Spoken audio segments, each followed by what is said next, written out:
welcome to episode 14 of the Zesty Dietitian Podcast. I'm your host, Mackenzie Caldwell, registered dietitian. In today's episode, we're interviewing my internet friend and fellow prenatal nutrition nerd, Zawwar Khan. Zawwar is the founder of CareNatal, a prenatal vitamin brand delivering comprehensive prenatal nutrition as an easy-to-drink powder vitamin. After graduating as a mechanical engineer and then working in product development for companies like Procter & Gamble and PepsiCo, Zawwar took his career down a different path, entrepreneurship. In this episode, Zawwar and I chat about his journey to entrepreneurship, the process of developing a prenatal vitamin, and what it's like being in the prenatal vitamin space as a man. Let's jump into it.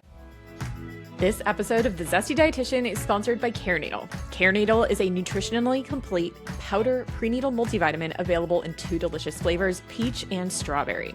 Their powder formula means you can say goodbye to prenatal vitamins that are too big and difficult to swallow, too many pills, or don't have all the nutrients you need to support a healthy pregnancy in the correct amounts. Their powder formula is just as tasty and easy to take as a gummy prenatal, but allows them to pack in way more nutrition.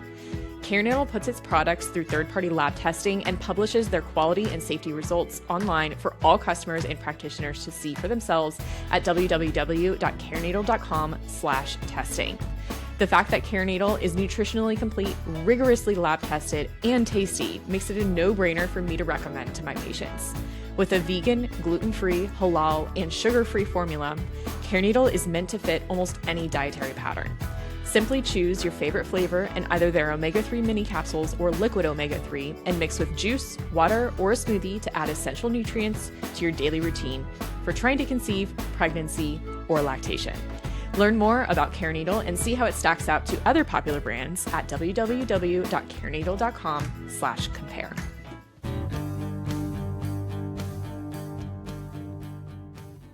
Hi, Zawwar. Thank you so much for coming on the pod. Hey, Mackenzie. Thanks for having me. Yeah, absolutely. I'm so excited to record this episode. You and I have been chatting about all things prenatal vitamins for, it seems like, a couple years now. So I'm excited for everybody to get to know you a little bit more and get a little bit more insight into the prenatal vitamin industry and all the things. So yeah, welcome. I'm so excited to be here, and thank you for all of your great episodes. I think I told you before that I've been listening to them on my weekends and on my long drives, and I've been really enjoying them. So I'm honored to be here. Great. I love it. I love to hear that. That's awesome. So something that I like to ask all of my patients, and I've been liking asking here on the podcast as well, so people can get to know you, is what are some of your favorite foods? I have been a sucker for like a morning smoothie. Like, I feel like not just like the taste and the nutrients, but like maybe even like the zen of like kind of customizing it every morning. Like, I've got my little like smoothie cabinet. Like, today maybe we'll do some chia seeds. Maybe we'll do some goji berries. Maybe I'll do a little bit more, frozen fruit. And also it's a great way to hide powder supplements, which is what we're talking about today. Like if I want to just like throw in my protein powder in there, and I want to throw in some electrolytes in there or my multivitamin powder, I can mix it all in there. And by changing one or two elements, it like kind of makes the whole experience a little bit new and different every morning rather than it feeling kind of stale and old. And I don't know, it's just like a very like soothing, tropical way to start off a morning, which is totally up my vibe. I've been a sucker for smoothies in the mornings. I love that. That's great. Love that. And there really are so many different ways you can make a good smoothie. And once you get good at it, it can be kind of like a thing you bang out, which is great. Exactly. And what are some of your favorite ways to move your body? I am still all about strength and conditioning, but I've also transitioned more into like incorporating a lot more cardio into my life. So whether that looks like even just kind of like a light jog or like an incline walk, even on the treadmill, or, when I can find time, doing some swimming. Oh, nice. Yeah. Oh my God. With how cold it has been lately. I don't know if it's cold where you are, but lately here in North Carolina, it's been like frigid. And I'm like, the only way I'm going to go on a walk is if I take my butt to the gym. So I love that. And actually, this reminds me, one of the episodes you did, I forgot who your guest was. But you guys were talking about how swimming is such a great exercise during pregnancy because it helps like lift up, buoyancy helps to lift up all that weight off of your stomach. And I was like, this makes so much sense why I hear everyone talking about swimming during their pregnancy. I didn't like piece this all together. Yeah. I think it was my friend Ella. And I think some people will like actually swim if they feel confident doing that. But I've even had a lot of my pregnant clients do water aerobics, and it'll be like them and a bunch of old ladies, but they love it because it like helps like lift up your belly a little bit, so there's not like so much pressure on your shoulders and like your internal organs and everything. So yeah, I love that you do strength and conditioning too. I have two brothers. My dad, of course, taught them how to weightlift, but was like, oh, this ballerina daughter that I have, I don't need to teach her how to weightlift. So I yelled at him the other day. I was like, why did you never show me this? Like, I feel so good when I lift weights, but I'm glad you know how. For me, it's also like, I'll tell you like the actual secret. Like, I'm kind of doing it because I want to be fit, but I'm also just doing it to get quality time with my brother. My brother's in the area. He's super busy all the time. So like early morning before we both start work, like 6 a.m. we're in the gym and we're working out, and he's very introverted. I'm very extroverted. So it's like one of the few times where I can really get quality time with him. Yeah. So it's kind of like a two birds, one stone, where I'm like, okay, if you want to work out, like if that's what it takes to hang out with you, let's do it. There you go. I love that. Social movement is definitely like, it's fun and just kind of like brings a little bit more of a positive vibe to it. Yeah, totally. For sure. Great. And so I know that you have years of experience doing kind of like consumer product development things for various companies. I know you've told me personally before, but why don't you tell us a little bit more about kind of like your background there, and then what made you decide to kind of go off on your own to become an entrepreneur? Yeah, so my educational background is actually engineering. Okay. And, I kind of knew pretty early on that, like, I didn't want to become a technical engineer. I always wanted to be a little bit closer to, like, consumers and product, and I wanted to, like, help learn how to, like, make products better for people. So I started off, like, one of my earliest internships was actually at Procter & Gamble, where I was doing brand management there on the Olay women's skincare brand. And brand management is kind of like you're the hub of the wheel trying to push this billion-dollar brand forward, pulling all the levers, sales, discounts, innovation, whatever it is. But what I fell in love with most was the like all-women's R&D product innovation team that's running the show over there at Olay. And I was like, I was spending more time with like the R&D team than I was with my own teammates over at like on brand management. And I loved seeing the science and the innovation behind it to see how we can like leverage real research, real ingredients to go like help women bring out the best characteristics in their skin. And the funny thing was that we were using vitamins. We were using B3, niacinamide. We were using vitamin A, vitamin C, vitamin E. It's just kind of funny how this all kind of came all the way back around. Yeah. And so then when I graduated, I said, man, I really want to find a role where I don't have to force my way into R&D, but I can really be kind of maybe leading the kind of product innovation function. So I ended up at PepsiCo, co-leading the brand innovation team for Doritos and Cheetos. It was probably the most fun corporate job you could possibly get. You know, it was tasting new flavors, working with culinary chefs with Michelin star backgrounds, working with amazing food scientists and R&D teams to go bring these flavors to life. And it was just so much fun. We did like 4 Super Bowl ads. We launched over 25 different products. It was fun and exciting, but there was this nagging thought in the back of my head where I was like, am I making the world a better place? Like, am I helping humans? Like, I think there's just like this intrinsic feeling. And if you have this inside of you, you know what it is. Like, where you're just kind of like, am I doing good? Like, this is cool. This is sexy and fun, but like, is it good? And that I just couldn't really like, kind of prove to myself. So I started shifting some of my projects and trying to get more projects where I could challenge the company to do more good. Was working with the CMO on like in like 2019, 2020 on like pushing for like removing our artificial colors from Doritos and Cheetos, which like our entire product lineup is filled with artificial colors. Really trying to like sound the alarm on like regulation is coming. We're seeing artificial color regulation in like Vermont, in the city of Berkeley, and a few other places. Chile, Mexico, Europe, China have already begun to see these, so it's not too long before federally the U.S. does the same. And here we are sitting in December 2025, and we've seen that begin to happen. So really trying to like sound that alarm early to say we need to start investing in like the innovation to start coming up with natural colors that can best mimic that intensity of that flaming hot red that we all know and love.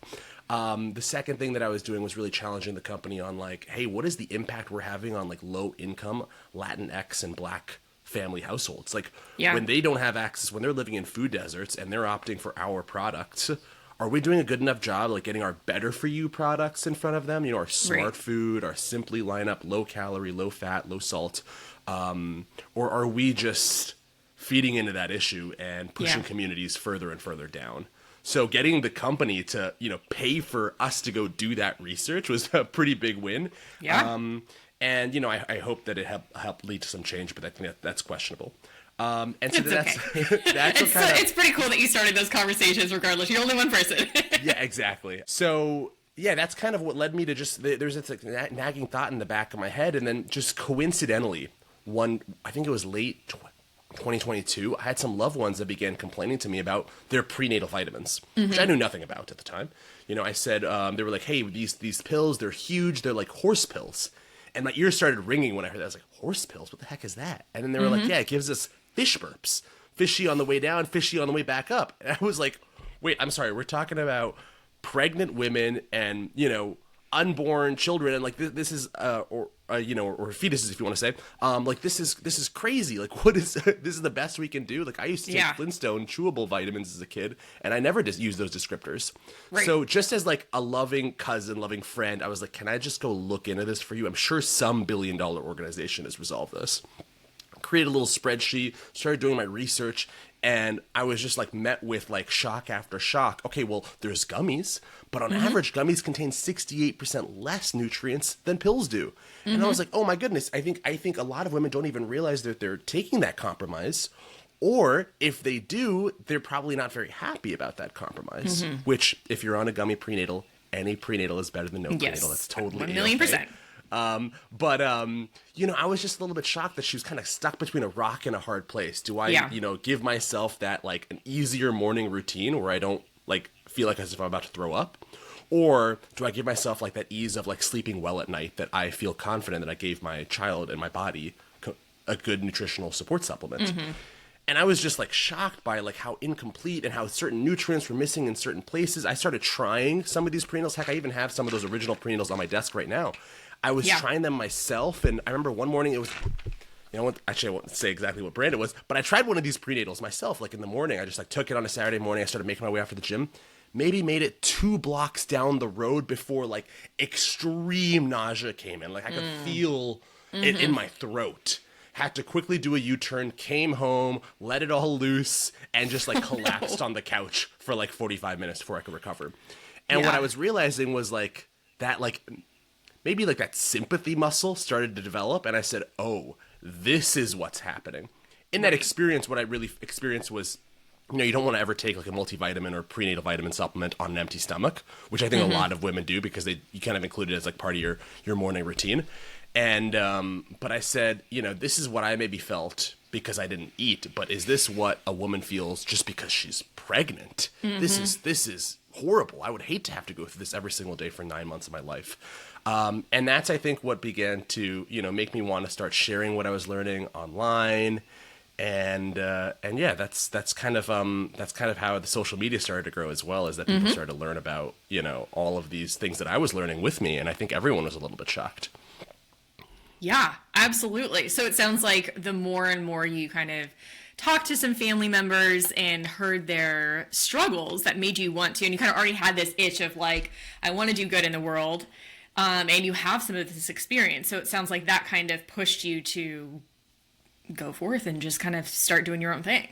Yeah, I think it was just that with every like new discovery that I had, whether it was like, oh my gosh, gummies have 68% less nutrients, or like, why do these top brands are they all missing like iron or omega-3s? Or like, oh my gosh, I almost just threw up taking one of these prenatals. Like each like discovery made me like want to dig deeper and deeper, because I was like, there is no way this is real. Like, right? Am I missing something? Yeah. Like, someone has to, like the billion-dollar brands, Johnson & Johnson, Pharmavite, they should have figured this out, right? Yeah. And then I was like, wait, hold on. No one is figuring this out. Welcome to women's health. Exactly.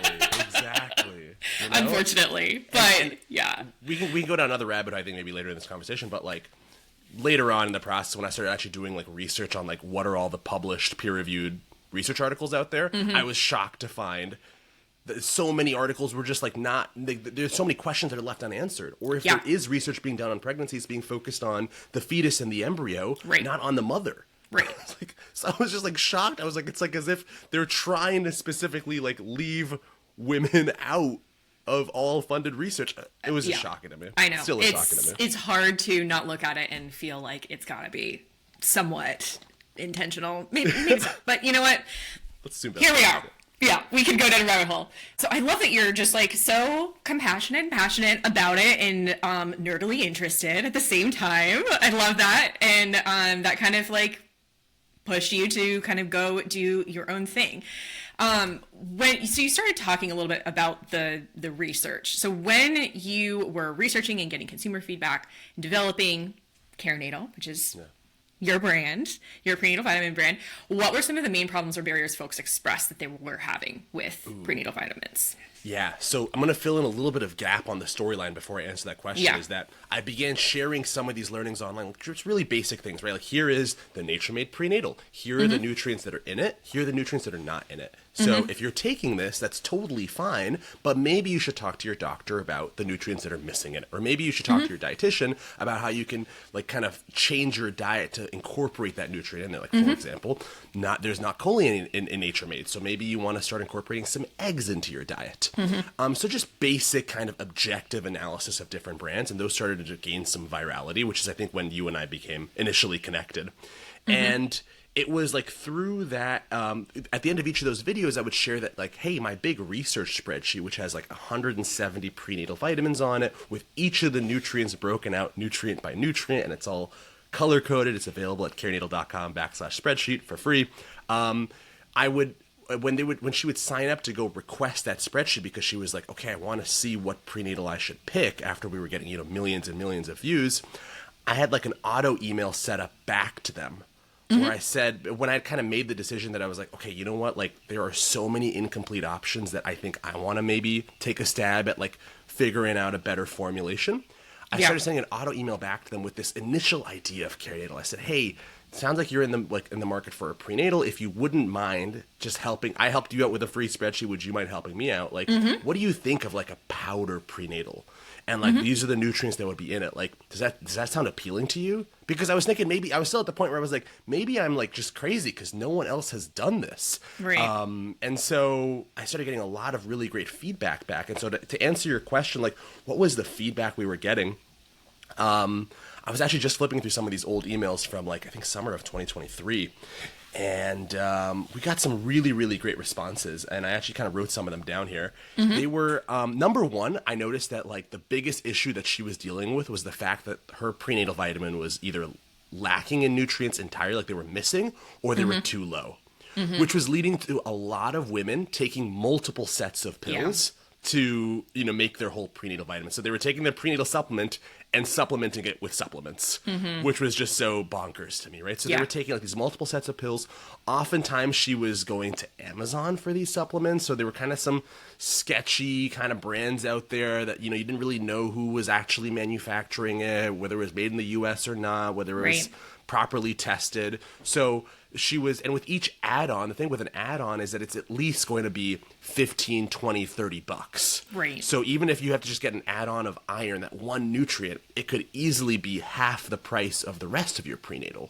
So some women were reporting, on average, we were noticing that women were reporting that they were spending around $80 to $100 per month on their vitamin stack for their pregnancy or as they were trying to get pregnant. Yeah. And it was adding up to, sure, their prenatal vitamin was 1 pill a day or 2 pills a day. But when you added it all up, she was taking 6, 7, 8, in some cases for the boutique brands, 12 plus pills a day. And that was the real problem. I thought initially that the real problem I was solving for was, just the powder product, right? Hey, you don't have to choke on these big pills. But I realized that actually what I was solving for was the incomplete nutrition. If I could give her a one-stop shop prenatal, that would help her wallet, help her morning routine, and also give her like a little bit more confidence in the brands that she's buying from. She doesn't have to go cherry pick all these random brands that have the specific nutrient and the specific dosage that she's looking for. So I think that was number one. But followed up closely as a second was a lot of people said this sounds really exciting. I'd be really excited to like maybe try it, but I'm really scared that I won't like the taste, right? Yeah. Because especially if you've gone through that first trimester of pregnancy and you've experienced that heightened sensitivity, you're like, listen, like my favorite drink that I used to have, I can't even have for those few months. Right. So that was also really valid as well, where people said, okay, like I'm just not sure if I'm actually going to like this. And the initial idea that I had for the flavor was actually orange. And I learned very quickly that about 20% of women, or at least the people that we were emailing, had an aversion to orange. Not even like they don't like it. They were like, I don't do orange flavored things. And I think a little bit of additional research led us to believe that it was probably because they had some sort of a children's medicine. That's exactly what I was thinking. Exactly. Was probably the case. Yeah. Yep. And then that primary association never left their brain. I think everyone has that with some sort of a fruity flavor. For me, it's cherry. Same. Children's Tylenol. Yeah. I just cherry. I cannot. And I even shied away from like the fruit cherries until like I think in college. That I was and like, you realized I just don't like cherry. I was like, wait, cherries are delicious. Yeah, this is awesome. For sure. What the heck was I drinking? So that was also really interesting, right? You got to be thinking about those primary associations. So primary association is kind of like when you try something and it immediately reminds you of something. Oh, that reminds me of like grandma's cooking. That reminds me of that horrible children's medicine I had. So that was another thing we became aware of, is she's really scared of trying this because she's worried that she's not going to like it. And then a couple of other things, smaller things that we learned was like, allergens and dietary restrictions are much more prevalent than you would think. Yeah. So, we did as we were getting that feedback in, I did start modifying the flavor, the what's called the ingredient label, and ensuring that every single nutrient we were getting was free of the 9 major FDA allergens. And making sure that also the product was vegan and gluten-free. And gluten-free, just a little fun fact, is if you claim gluten-free on anything, you have to make sure that it's also tested to be less than 5 parts per million. Like that has to be validated. So that was awesome as well that we were able to accomplish those 3 things, right? Like we were free of the 9 major allergens, we were gluten-free, and we were vegan as well, as well as a couple others. And then lastly, there are some smaller but important populations that I think aren't getting enough like prenatal vitamin, like specialized prenatal vitamins formulated for them. Yeah. There are the people that have gone through like gastric bypass surgery. So that means that like a section of their stomach has been removed as like a weight loss surgery. Yeah. Their ability to absorb certain nutrients begins to change really drastically. And there isn't a lot of really great research to understand like exactly how it changes. So there are these so there's a lot of women that are constantly messaging me, emailing me, commenting about, hey, what's a good for gastric bypass patients? What's a good prenatal for them? I don't have a clear answer, but I would love to work on this in the future to like say, hey, how can we either fund that research or how can we go build a specialized prenatal for them? Yeah. Secondly was people with thyroid issues. Can't necessarily always have biotin or iodine. It can cause them to, break out into cystic, painful acne. So there's also certain nutrients that they're looking for prenatal vitamins that don't have those nutrients. Once again, I don't think we can solve for their problem just because we got to focus on the bigger pie. But we've added filters on the spreadsheet at the top, so it's really easy to be like, filter out prenatals with biotin, filter out prenatals with iodine, so they can do a better job, or so we can help them find a better prenatal.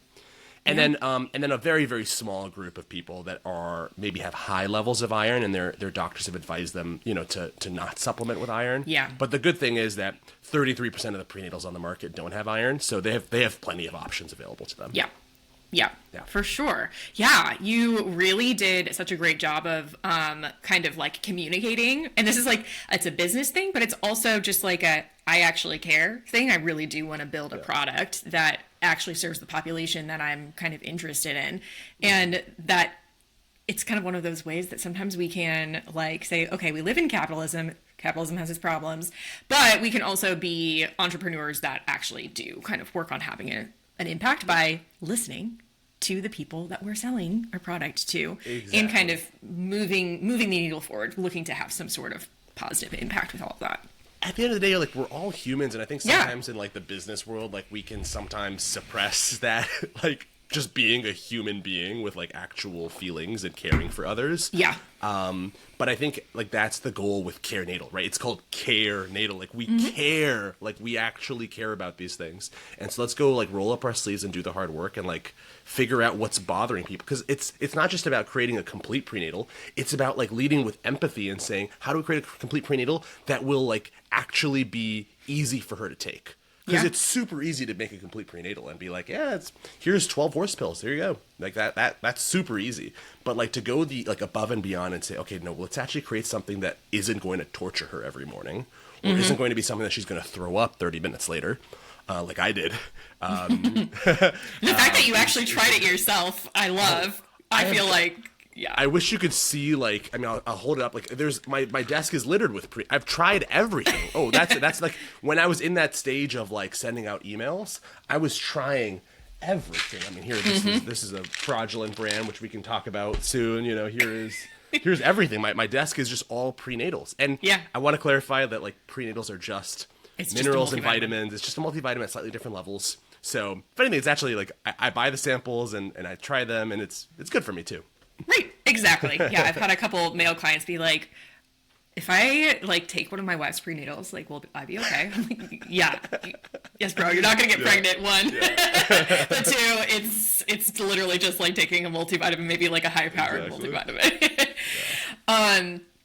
So let's talk a little bit more about the actual formulation. You're not a doctor, you're not a dietitian. You've got a science background, a STEM background for sure, so you understand kind of like what research is supposed to look like. But who did you lean on to give you insight into what the quote unquote perfect prenatal might look like from that kind of scientific health perspective? Yeah, it's just a combination of definitely a lot of different people. One was, I think the first places I looked to was OBGYNs. Just kind of cold reaching out to a few OBGYNs saying, hey, like, I'm just a guy. I'm like interested in this. Like, do you have any thoughts on this? And I realized that in most cases, like, the thing is that with OBGYNs that like in their traditional kind of medical school research, like diet and nutrition is just not a major component of what they're like, what they're taught. So oftentimes this kind of becomes like a little bit of a blind spot for them. But what I did find a lot of support was with OBGYNs who were specifically REIs, reproductive endocrinology and infertility, right? So those are the ones that are like really going to help you if you experience like infertility, and they're going to help you with one of the key things they're going to turn to for you is actually supplements initially to help you with your infertility case. And so they really had a lot more opinions and thoughts and actual kind of their own like use case data of like, hey, when I give people this, we kind of are verbatim kind of getting these sorts of like results and responses. These are the supplements that I'm leaning towards, and these are the doses, and these are the type of forms. That was one place I went to. Number two was, a variety of dietitians and nutritionists. And the great thing is that there's like this growing field of women that are focused specifically, or dietitians and nutritionists who are specifically focused on supporting women. It's okay. We're 90% women. It's fine. The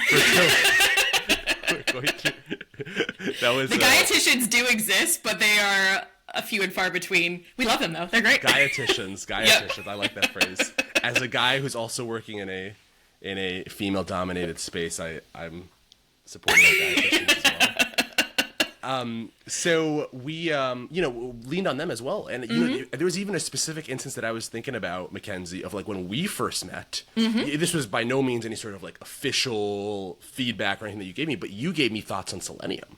I think our selenium dosage was a little bit lower than it is now. Right now, our dosage is 70 micrograms.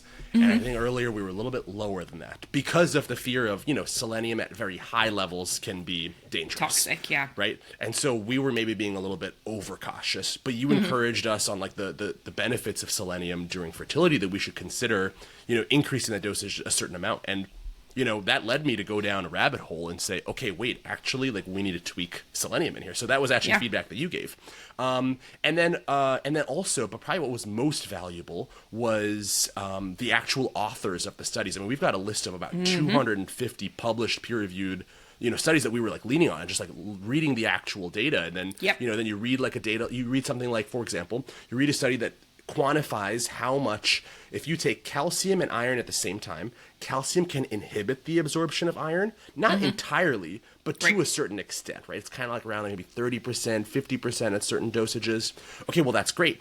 But vitamin C, ascorbic acid, can actually improve the absorption of iron. So then that makes you kind of say, okay, well, who's done the study that says, okay, well, what if you take iron and vitamin C and calcium? Does vitamin C cancel out the negative effects of calcium, right? So you just start kind of going down this rabbit hole, and that kind of led us to kind of uncovering about, like I said, around 250 research articles. And then you come across something that's really interesting or unique, And these people are researchers at like government institutions either here in the US or abroad. They are researchers at like public or private universities here in the US. And they've got publicly listed emails and they want to talk about this stuff. Yeah. That they've dedicated their life to.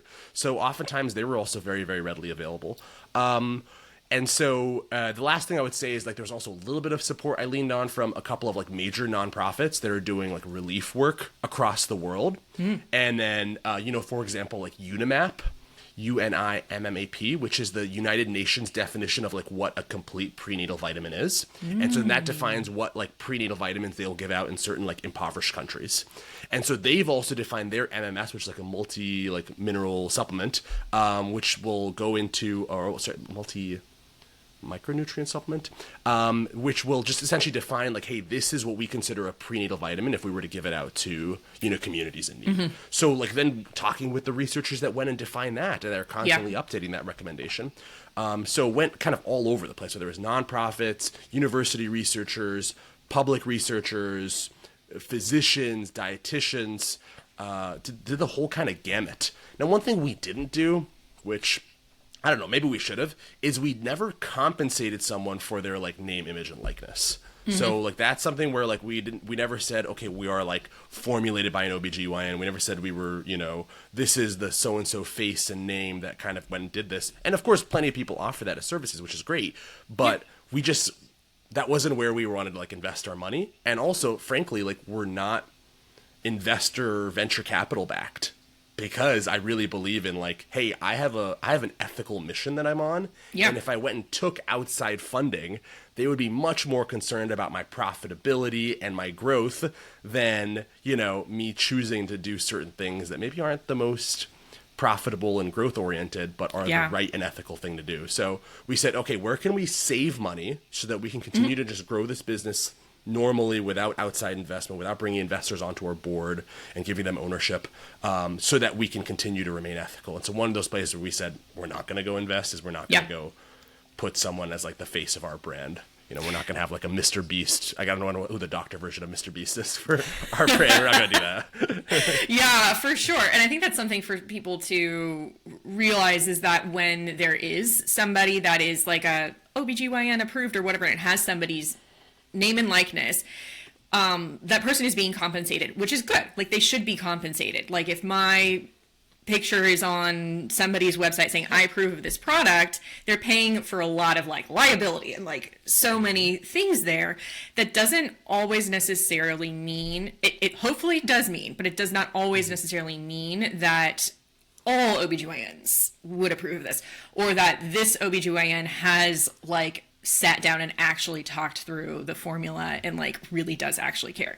You don't really know. All we know is that this person was paid for their name and likeness to be put on the website, and that's kind of it.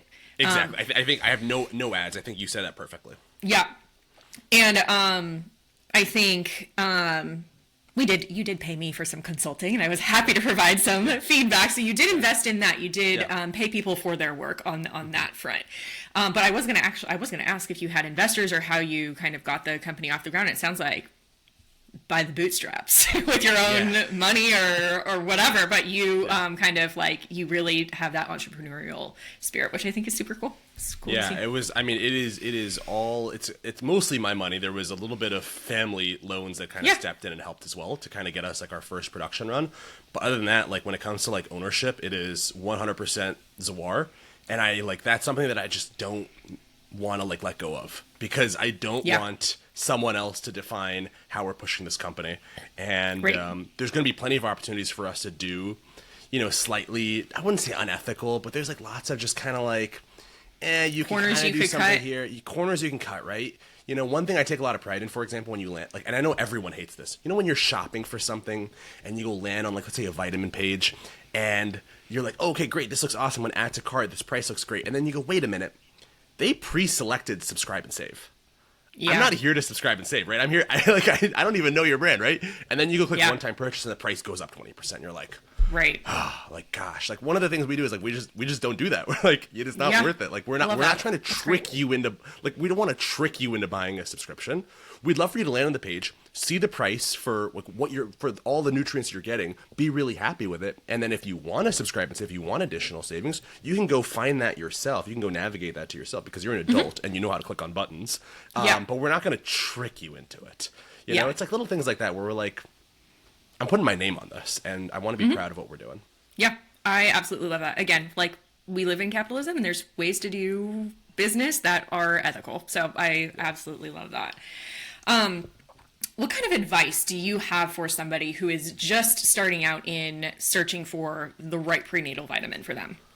Oh gosh, this is like my favorite question because this is kind of where like my content initially got started because my content existed long before the brand ever did. So I kept going into, not just doing like breakdowns on prenatal vitamins, but I would host these like TikTok lives. I don't know if you ever had a chance to like step into one of those. But I don't think I knew you did lives. That's I awesome. did like live like Q&As where I would just say, hey, like name your prenatal vitamin. And I'll tell you exactly what's great about it, where there's opportunities and like room for improvement, like what you should go like ask your doctor about as a follow-up.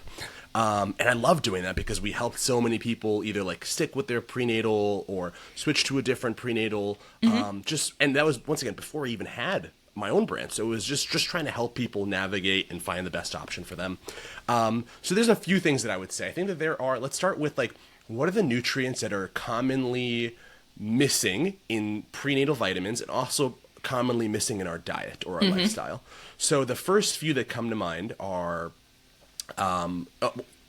first and foremost, I should probably just say like folate, of course, is like the most important. Yeah, absolutely. But like that's pretty much, you're good about in 98% of the prenatal, so they have the right levels. Secondly, let's go to like the nutrients that are like oftentimes a little bit low. Vitamin D, iron, omega-3s, which usually come in the forms of DHA and EPA. Those are the two forms that you're looking for. And then lastly is choline. So those are kind of those like four nutrients that I always say are like just so important, are usually where corners are being cut in formulations and for different reasons. Vitamin D is usually being cut because the federal guidelines for vitamin D supplementation are extremely outdated and are extremely low. I mean, if you do any like Googling or research, you'll see that like the medical community is pushing hard on the FDA to be like, hey, you gotta increase these limits. This is just like not correct. So right now the FDA recommends for pregnant women about 15 micrograms, which I think is about 6,000 international units. 600. 600. So yeah, 15 micrograms and then 600 international units. So yes. And then, but I mean, a lot of research is showing closer to like, somewhere between like 1,000, 3,000, 4,000 is maybe a little bit better. That's not medical advice. And then number two is omega-3s, right? DHA and EPA, we're looking for at least 200 to 300. There's some great research that shows that like, 1,000 plus is even better. The more the merrier when it comes to omega-3s. That's also commonly missing, and those are usually excluded because of the fact that they have that fishy taste. So prenatal vitamin brands go like, we have such a great prenatal, everyone's loving it, but we don't want to be the fishy prenatal, so we'll just leave it out and like expect her to get it from somewhere else. And also going back to vitamin D is also it's a very expensive ingredient. It's like the most expensive ingredient in there. So it's okay if FDA only wants to put 600 international units, we'll just put 600 in. Right. The next one was iron, right? So iron gets left out, even though iron is the CDC reports that 1 in 4 pregnancies in the U.S. has low iron deficiency. If you end up with low iron, you're going to end up not just feeling tired, you're going to feel lethargic, can't get up off the couch, can't get out of your bed, because iron is the key building block for making red blood cells. Sorry, Mackenzie, I know you already know this, but just maybe talking to your audience. This podcast isn't for us. I love talking to you some more, but there's other people that are going to listen to this. Tell us about iron. I don't want you to think that like I'm assuming. No, you're not mansplaining. You're good. But like, it's the key building block for red blood cells. And, for women that are pregnant in their second trimester, their red blood cell count can increase by up to 50%. So if you fall behind that iron supplementation, you run out of stores, you're going to end up in a tricky situation. And if we can't get your supplementation back to where it's supposed to be, you're going to end up having to need blood transfusion. My dad is an oncologist, hematologist, so hematologist is a blood doctor. He has to do these blood transfusions pretty frequently for pregnant women because they kind of fall behind, which is why it's really important to start taking that prenatal early to start building up those stores of key nutrients like iron. But a lot of, brands will just kind of leave it out because if you use inferior forms of iron, it can cause a lot of GI discomfort. Yeah. So think about, you take your prenatal and within like a few hours, you're experiencing constipation, you're experiencing nausea. It's just like, and it's always the prenatal, because you're like, whenever I don't take my prenatal, I feel great during the day, but when I take it in the mornings, I feel horrible in the afternoon. And that's just like the symptom of taking iron. But there's some really great newer forms of irons, which are like chelated irons or iron bisglycinate. You might have heard about like magnesium glycinate or magnesium bisglycinate. It's essentially just two glycine molecules that have been added onto the mineral, and it helps to kind of act as like a delayed release. So that iron works its way through your stomach, that high acidity environment of your stomach, and when it hits your intestines, that's when it comes apart and your body absorbs it. So because it absorbs a little bit later in the system, it doesn't impact your stomach as much. So that's one of the forms of iron that we use, and a lot of the newer prenatal vitamin brands are choosing to use this kind of a glycine or a bisglycinate iron instead. And then the last one is just choline. And the reason choline gets left out is for a couple of reasons. Number one, the FDA didn't really even recognize it as a recommendation for pregnant women until I think it was either the 80s or the 90s. Forgive me for not remembering my decade there. And so because it came on as a late recommendation, and then secondly, the choline recommendation is very high, 550 milligrams per day. That's about a whole horse pill, if not more. Many brands just never really chose to add it in. And so you'll look around, you'll see some brands that have like 50, 55, but very few are getting close to, 200 and 250. There's some really great research that shows that U.S. pregnant women consume on average about 319 milligrams of choline in their diet per day. That's what led to us choosing how much we were going to include in our formula. We have about 250. So if we assume that you're getting about 319 milligrams of choline in your diet and you add on 250, that leads you to about 569, so just over that limit. That's kind of how we chose to formulate our brand. So those are the four kind of key nutrients I would recommend. Of course, go check out our free spreadsheet, carenatal.com/spreadsheet. You get this huge spreadsheet. It's like months and months of my hard work, painstaking effort. We continuously keep it updated as formulas change and brands go in and out of business. But that's a great place to just go get a glimpse of your prenatal and then compare against others, compare against different prices, different pill counts. And then it can hopefully lead you to go to your next doctor's appointment or your dietitian appointment with some informed questions to be like, this is missing. Is that okay? Yeah, absolutely. And it's going to vary for every individual. If it's missing, it might be fine. If you're somebody who eats eggs with the yolk very frequently and your prenatal only has 100 something milligrams of choline, you might be totally fine with that level of choline. But if you hate eggs or you're vegan, you might need an additional choline supplement or a really high choline prenatal. Yep. So, that's really great advice. So it sounds like you feel like starting with the nutrients is the best place to start when looking for a prenatal. What other considerations should people have in mind? Yeah, I think because I see this a lot, is that I think that sometimes there are these prenatals out there that maybe look a little bit too good to be true, especially when you start going into the fringes of the internet. I have people DM me all the time saying hey, what do you think of this prenatal? And I'm like, I know all the prenatals, and I haven't heard of this one before. Yeah. So I'm a little bit suspicious. I'm like, how'd you hear about this? Why are you picking this one? What's going on? Yeah. I mean, one of my most viral, so I would say so the next step is kind of trust and credibility. One of my most viral videos was the, a prenatal vitamin that was the number 17 bestseller on Amazon. I think they were reporting 5,000 sales a month.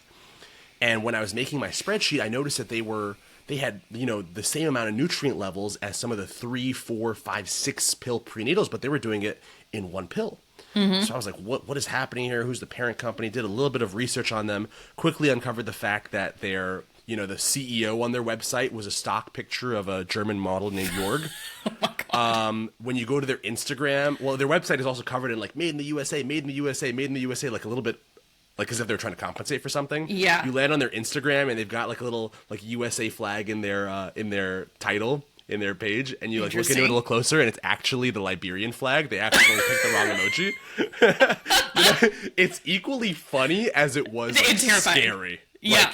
Oh my gosh, right? But that's just kind of that's the society that we've built, is that the FDA has the right to regulate supplements. So when things go wrong, if they have the resource, they'll go after them and take them down, but they don't do any approval. So anyone can launch anything, right? I can go to a supplier and say, hey, whip me up like a vitamin C pill, whip me up a salt pill, and I'm going to make a whole label. I'm going to claim that there's prenatal vitamins in it, and I'm going to just start selling it.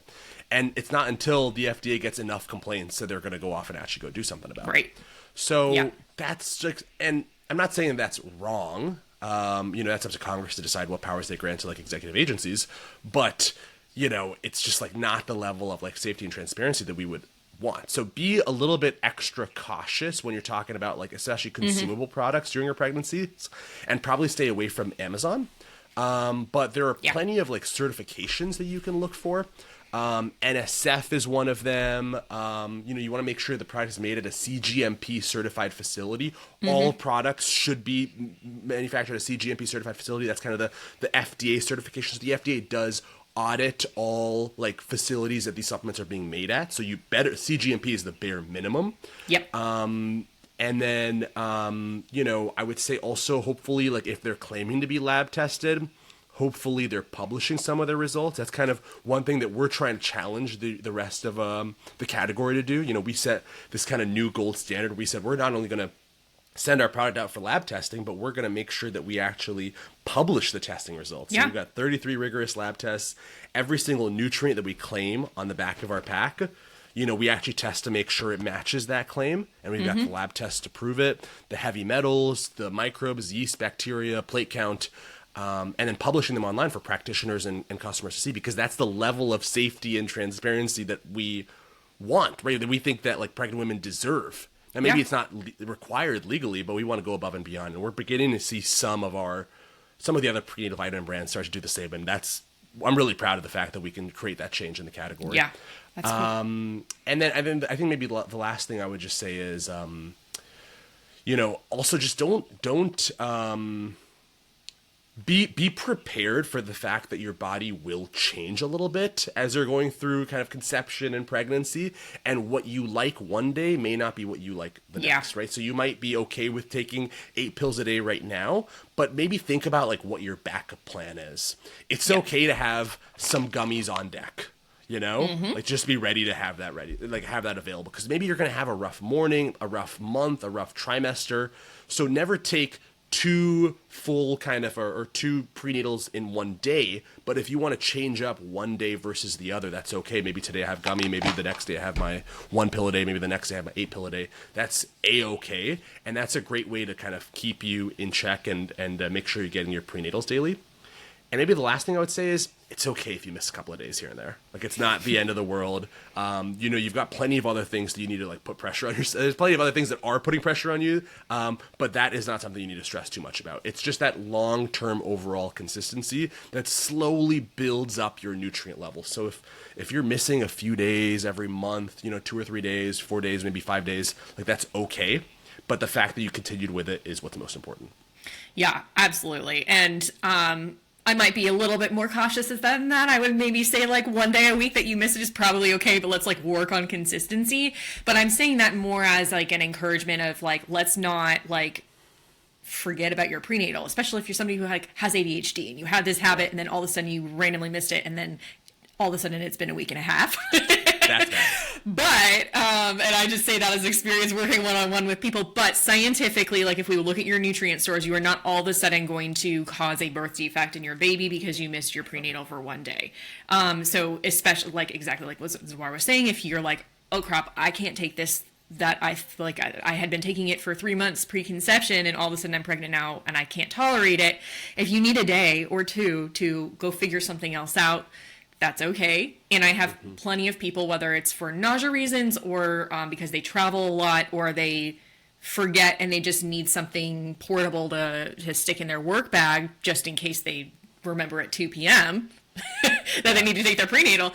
It's totally fine. You just want to make sure that your providers know that you're doing that, and so that they can kind of look at the dosing of everything. And if you're somebody who tends to be iron deficient or vitamin D or whatever, we can supplement appropriately to fill in any potential gaps there as well. Perfect. But yeah, I think the form. So for you, it's looking at the nutrients, lab testing, trust, etc. I highly encourage people to look for specifically third-party testing as much as possible, because that is kind of like a level of accountability that's outside your own company too. Yeah. And then the form, we can kind of meet yourself where you're at with the form of the renal vitamin that you're taking. Okay, so I kind of already feel like you've proven yourself a little bit on this front, but some people might be like, why the heck is a man trying to make a prenatal vitamin? Like, what is he doing here? What does he know about pregnancy? How could he possibly understand my needs when he never could become pregnant himself? What would you say to people who might say that? I think that's a really valid question. And I think I actually love that question, because I think it's getting to a really important point, which is who is behind the company that I'm ingesting products of to support me and my pregnancy. So I think the general gist of asking that question is so important. And I think that I genuinely believe I am the last person that should have ever made a prenatal vitamin. I'm a guy, I'm not a mom, I'm not a healthcare provider. I shouldn't be doing this. And when I approach this, you can kind of see that storyline, right? I just had some loved ones, and I was like, that's so crazy, right? Horse pills, no one should be doing that. And then I started doing some research and coming across more shortcomings, and I was like, no, I bet someone solved this. And then eventually when I was like, wait, no one has solved this, I had to have a conversation with myself to say, wait, if the billion-dollar companies aren't solving this and no one else is solving this, what if, should I just take a step? Because I can't just learn all this stuff and then just walk away, you know? Yeah. I think that's just kind of who I am as a person, to just be I just leave this here and I just leave it as is, even though I have all this experience in product innovation and working in science and all that other good stuff. I do think I could fix this. And so that's, I think, how I approached it.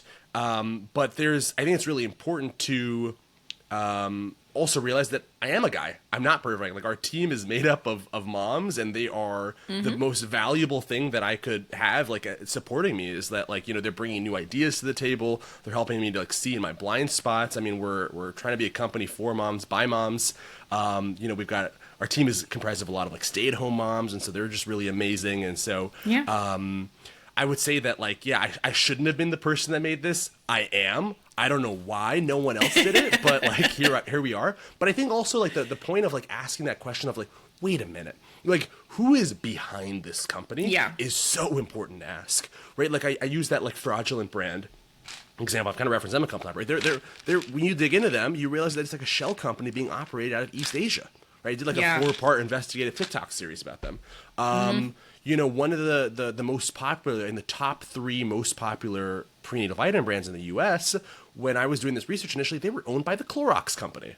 And you go wait, what is going on here? Right? And so there's just whether it's a fraudulent kind of hidden owner that's trying to hide behind international law, or you've got Clorox is trying to sell you prenatal vitamins, Nestle is trying to sell you prenatal vitamins. I think it's really important to ask those questions. And for everyone, their response is going to be a little bit different. They're going to say, I'm either okay with this or I'm not okay with this. I'm sure there's plenty of people out there that are going to say, he's a guy, he doesn't understand, I'm not okay with that. And that's totally okay with me. I hope she still ends up using our spreadsheet and finds another great prenatal, because that's the mission we're on.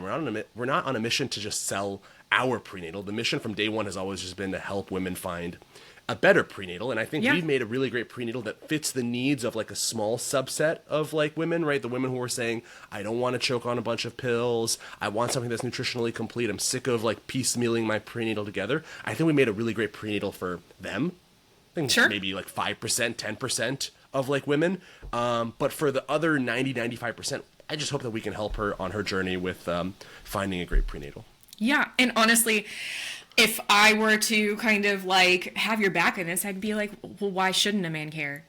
If our step forward in this world from a feminist approach, feminism is just treating all genders with complete and total equality. So why should we not care about each other and the opposite sex? So I think I love seeing your passion and compassion and sympathy towards the women in your life, and relying on the women in your workplace, whether it's somewhere else you worked or your own team now. You can know and respect and care for women as somebody who's not a woman, and use your brains to help the world make the world a better place as well. Thank you for saying that. And like one thing that was like really, really impactful for me was like when I started talking to my mom about prenatal vitamins. Right? I was like, hey, like were you taking prenatal vitamins? Like what was happening? And she gave me this whole story about how, yeah, she was taking her prenatal vitamins. It sucked, but she did it because, you know, she loved me even though I wasn't even born yet, right? But she was doing it. She was like trudging through the like deep waters trying to make it happen. And then in her second trimester, she got diagnosed with anemia. Which, of course, now makes her pregnancy way more hard, way more complicated. But it turns out the prenatal that she was, like, forcing down every single day didn't have iron. Yeah. And so, like, that's also a big part of, like, why I did do this. Is I'm like, I kind of want to create the prenatal that I wish existed for my mom, you know? Yeah. Like, why didn't she have access to it? Why were all these companies okay with just, like, giving her these, like, huge, crazy pills that were, like, nutritionally incomplete that then led to her pregnancy being a lot more complicated than it needed to be? So, you know, yeah, that's just my thoughts on this. 1,000,000%. And we're not even going to be able to get to all the other questions that I have for you today. We've talked so much in depth about some really, really cool topics today. So maybe we'll have to do like a separate TikTok series or something about some of these other questions overall. But overall, kind of, I guess like the final kind of personal question I have for you. Now that you kind of have taken some steps into the healthcare nutrition space, has anything changed about the way that you care for your own body? Ooh, yes. Yeah, I mean, I've been doing so much research on all these components. I think that the biggest thing that's changed, and I've kind of even DM'd you a little bit about this because I'm on all your newsletters, is like, I think my relationship with sugar, I've been much more like cognizant of. I got a CGM last year. Just for 1 month. And getting the CG, and I'm not diabetic, not pre-diabetic, I don't have insulin resistance, but those issues play a significant role in like a woman's fertility journey, if she is diagnosed with any of those conditions.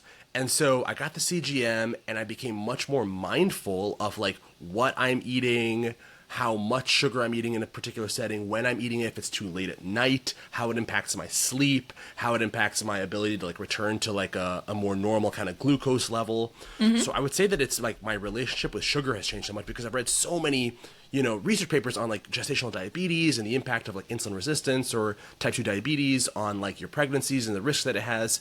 And, you know, also being someone who used to work in like big food, you know, processed foods, I can see kind of maybe from like behind the scenes how like these processed foods just have a way of wiggling their way into our lives. And processed foods are A-okay, but sometimes, you know, we end up losing control of how we're balancing, how we're consuming them. So I would say that's probably the biggest thing that I've really come to know is that through the research, I've seen how prevalent and common and how destructive, you know, sugar, if it's not managed correctly, can be. So I've been more careful about that in my life. Yeah, absolutely. And for anybody hearing that who kind of like has that little like trigger of, oh my God, sugar, I'm going to spiral now. I want you to remember that sometimes some people, and maybe you're a data-driven person like Zawwar, some of my super data-driven clients will be like, yes, I love the CGM. It actually made me fear sugar less because now I actually see how does pasta is a really big example. People will kind of feel like, oh, pasta is bad because they've heard all these things, but then they put on their CGM and they see that pasta is actually fine. Pasta has a lot more protein than you would think. Look at the nutrition facts panel on a bag of pasta. Please. Somebody look. But sometimes when we can take that data and step back for a second, pretend like we're a scientist and look at our own data objectively, it can sometimes like give us a little bit of a better perspective. But there's a way to mindfully enjoy all different types of foods and also take care of our bodies. And some people will decide to make more changes than others, and there's no morality attached to that. But I love that you kind of, with your data brain, you found a way to take care of your body by actually seeing the way that it responded. So that's super cool. Awesome. I love that. And anything else that you feel is important for our listeners to hear today? I would just say that there is so much, if there's one thing I've learned as an outsider, total outsider in everything pregnancy, there is just so much pressure on everyone that is trying to get pregnant or that is pregnant. And I think everyone should, you know, take a second to realize that much of that pressure is like not needed. It's not necessary. Just take a little bit of a deep breath. You know, like we talked about prenatal vitamins and we talked about picking the perfect one. It's if you miss one here, if you miss one there. there is just so much pressure, and I would say that you are doing amazing. You are working really, really hard. And the fact that you care is huge. you care, and you also you have that maternal instinct that's beginning to kick in, right? You kind of know what's best for your baby. So have trust in yourself, have faith in yourself. And the next time someone or something, or you see something online that says something that makes you doubt yourself, I hope that maybe you'll remember this little outro, and it reminds you to just have some confidence in yourself. You're doing great. I love that. And where can folks find you? TikTok and Instagram at CareNatal. If you want to go check out our prenatal vitamin, CareNatal.com. If you want the spreadsheet, then just add the / spreadsheet at the end of that link. Love that. It was really great chatting with you, Mackenzie. Yes. Thank you so much for being on the podcast. Thanks for having me. Thank you again to CareNatal for sponsoring this episode. As a fertility and prenatal dietitian, CareNatal is at the top of my list of prenatal vitamins to recommend to my patients. Not only is it delicious and easy to add to your daily routine, but it's packed with all of the nutrients I look for when I'm helping patients choose the best prenatal vitamin for their needs. On top of this, they're offering the gold standard of transparency and safety by lab testing their products and publishing those results online for anybody to view. Get your first box of this innovative powder prenatal vitamin and vegan omega-3s today at www.carenatal.com.